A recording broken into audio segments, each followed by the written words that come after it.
Um, over in wait, for what? The American college. When I got offered. Or when Uh, I had the offer on the table, you were there, weren't you? No. In college? I was offered a college scholarship But where was I? What do you say? in London. Oh, yeah. That's the exact time. I thought you said I was still in college for some reason. I don't know why I thought.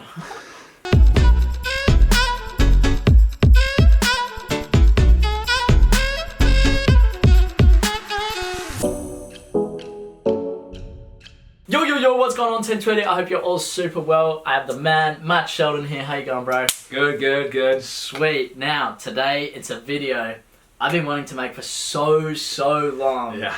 And it's talking about US college, and that's about it, because there was a time frame there where I was really exploring it as an option. I had several offers. I was speaking with an agent about going over there, and I didn't know what to do. And so many people say to me in the comments, and I get Instagram messages saying, Sheldon, you should investigate US college. Mm-hmm. And the thing is, I have had offers. I did have really good offers there, which I will get into. And I was sitting there, I'm going, well, what are the benefits of going to college? What are the benefits of staying in England? And I'm really weighing this up. And this was early on in the journey. If you go back, like day 44, I think it was, about that. And one of the people I reached out to was Matt. And this was when times really got serious, when you came over, which would have been, I think it was like day 130 or so. I can't even remember. Yeah, I don't remember the days. Ages ago. Probably makes sense, about 150, Yeah, 130. but even before that, when I was in Spain, I reached out to Matt through, I think I had your number at that point, and I said, hey man, do you mind just sparing 5-10 minutes for a call? You're like, yeah, sweet. And we spoke about the college. Yeah. And so, I had this option. I explained to Matt. We got into detail about it, and then, I kind of decided, look, I'm going to think about it more. Then Matt eventually came over to London, we met up, and then we really spoke about it in person, about the benefits and drawbacks of going over to college. Now, you've obviously been there. Take us through where you've been, what your experience was like, and the sort of conversation we had around it. Yeah, so obviously I went to college, went to UC Davis for all 4 years, and then dropped out the last year after my season ended. And for me, I knew I wanted to go play in college because at 18, I wasn't ready, skill-wise or even just anything for the pro game. And then I also was kind of up and coming. I was more of a late bloomer, so I really professional soccer was always a dream, but it wasn't a attainable thing. I was making steps towards. Right. It was I'm going to just get an education, and if I can continue to play soccer at a high level, that'd be awesome. And then once I started getting some D1 offers, I was like, wow, I can really do it. Went to college 4 years, had an amazing experience, but after those 4 years, I felt like I developed enough to be ready for the pro game. So for you, we talked about was that you, I think, are ready to really make that jump in the pro game. You were ready younger than I was ready. Right. I don't think I reached that until I was even I needed a full year even to train with Sacramento Republic. So I was 23. Yeah. And so for you, you knew you wanted to be pro, and you were making these steps to actually become a pro, and you're over there and you're having some great experience. You had some great offers from some great colleges, but I was what is your goals in life? Do you want to have that backup plan to do something in the real business world? Is that something that you'd be interested in? Or because that's a great option to have that second thing. But if that doesn't interest you at all, then the pro game and trying to just keep doing what you're doing with trials 100%. And doing that is the main thing to kind of focus on. Yeah, and so we spoke about the benefits. One of them being you can't document your journey on YouTube in college. They just won't allow you, which was a massive thing. This is something I put so much time into, and I absolutely love it. And I'd have to trade that time for studying a degree, and I'm sitting there going, man, I don't want to do that. I want to do what I love, which is, number one, 100% play football. I want to be a professional player. And two, I love creating. Yeah. And so when I sat down with Matt and we spoke about that, that was one of the things. For me, I would have to go to college for, 4 years to then get into the draft. And one of the things when I was sitting at home, this was a while ago, and I'm watching the draft, right? And they're all sitting down talking about who's going to be the first drafted, discussing what's going on.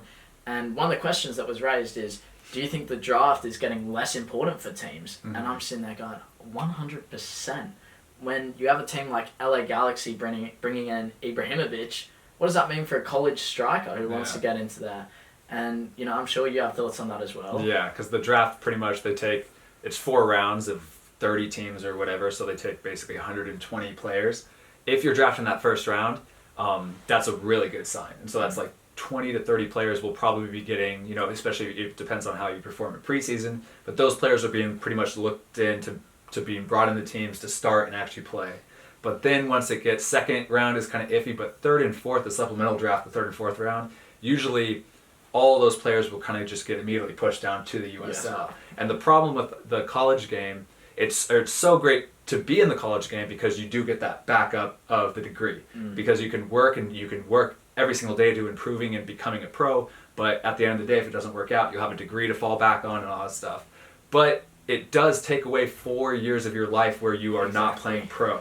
And so like what we talked about, it's like once you even enter, like when I exited college and I was 22 years old, I was talking to teams in different countries and they're like, okay, you're 23, who was your last pro team with? I'm like, well, I was been in college. And they're like, so that wasn't pro? And a lot of different countries didn't understand that. And then even the MLS and USL, they even start to look and they're wanting players with professional experience. Exactly. So even I've seen a lot of collegiate players, it's really hard to make that jump from collegiate into the USL or MLS. You need to have a good season, some good connections, but it definitely, there's pros and cons to both sides. Yeah, and it comes down to what do you want. So, like Matt, what did you study at college? I studied applied mathematics. Do you use it? Yeah, every day. No, you don't even lie to me. And then I do think because since I wasn't so set on like all these attainable steps and really thinking I could become a pro, I really do think that was the right option for me to do that. And then for you, you know, I think that it is the right option for you to not go to college and to do the steps that you're taking. And it depends on the person. 100%. And one of the things that, when we were talking, I said, yeah, I've been offered a spot at a top 10. And Matt goes, oh, who was it? Because I said it in a video, and you had seen that I said top 10 because I didn't say the name. Yeah. And you're like, wow, like that's big. It's a big school, yeah. And so I speak to him, I'm like, yeah, it's Akron Zips, which is what they're ranked number 2 at the moment. Yeah, behind Harvard. They were in the grand finals. So we're talking the second ranked college out of how many are there in Div 1? 250, I think. 200, the second ranked. And that when I said that to you, you were like, wow. Because if you have a good season at Akron, or you're a good career at Akron, that's a MLS-like draft spot for sure. 100%. And like, I mean, if you're a top performer at that school and that school does second in the nation, like that's MLS teams would love to draft you.